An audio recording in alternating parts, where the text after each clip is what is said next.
Hello everyone and welcome back to another video on my channel. Today we are doing a collection update for the merchandise I picked up last month in September. Now I haven't got a great deal compared to other months, mainly because well, it comes down to Target books, to be honest. Usually I have a fair few Target books. However, I can't believe I'm saying this, but I actually only got one Target book. A singular Target book last month, which is absolutely crazy.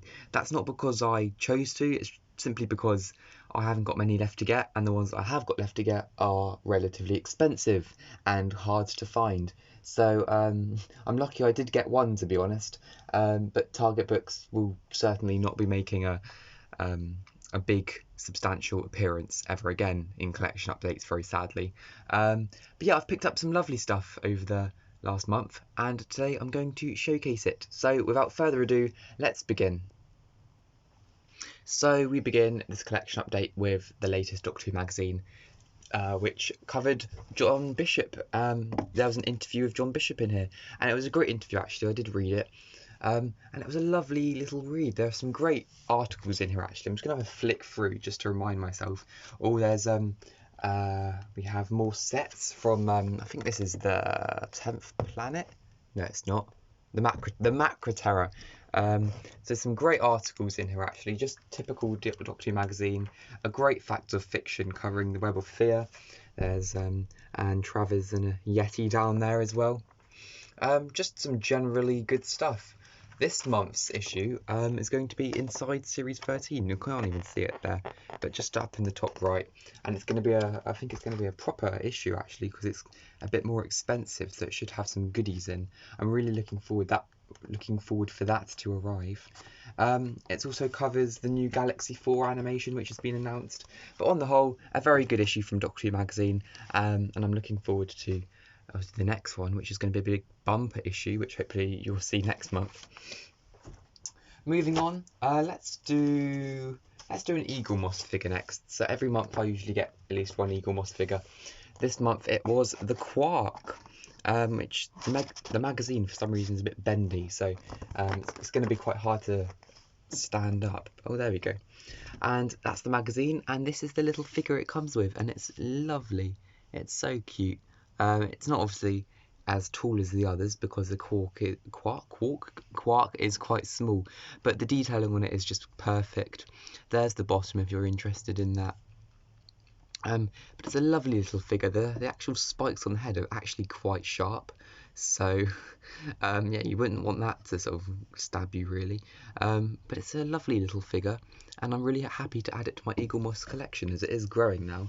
I believe I have at least one figure from every classic Doctor era, which is a little random fact, but really happy with that. The magazine covers, you know, Quarks, other just random stuff. You know, there's a big diagram of a Quark there, which isn't even focusing. There we go.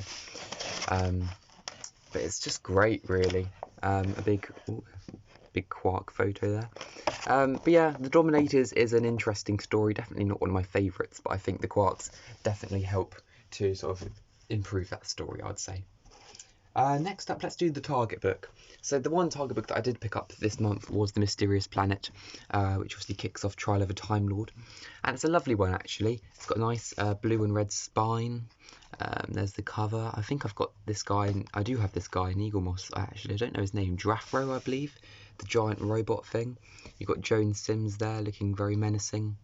And the logo, bright orange. It's a pretty bad cover, to be honest, but it makes it quite interesting. And then there's the back with the Gallifreyan symbol. I might give this one a read soon actually, because The Mysterious Planet is a funny story. I'm not too sure, you know, it's anyone's favourite story by any stretch, but it's definitely an interesting one. Moving on, we have Big Finish. So I did get one Big Finish release this month. However, the casing actually fell apart. This was only a £5, so I'm not going to complain. But I have all the components here to make it up. So we've got The Witch from the Well, which is a main range story from about 10 years ago, with the 8th Doctor and Mary Shelley. I do have the Silver Turk, and I believe they're in the same trilogy.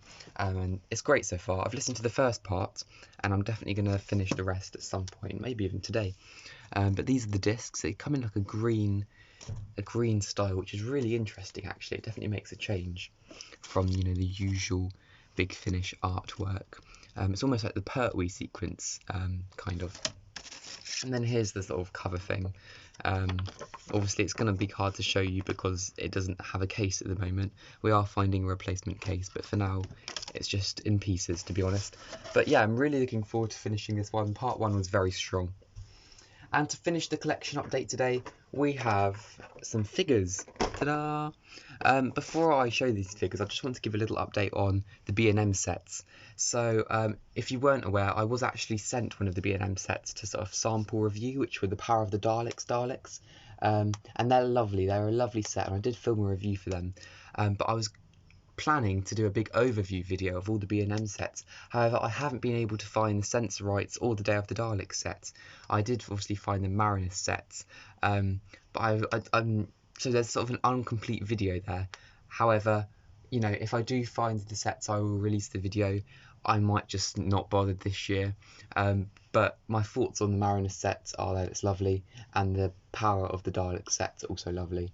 And if I ever find the Sensorites or the Day of the Daleks, they're also going to be lovely, aren't they?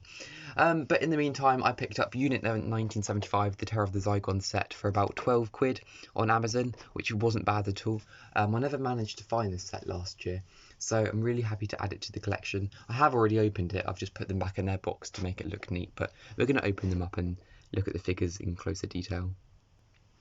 So here are the figures out of their box, and they do look lovely. We've obviously got Tom from Terror of the Zygons here.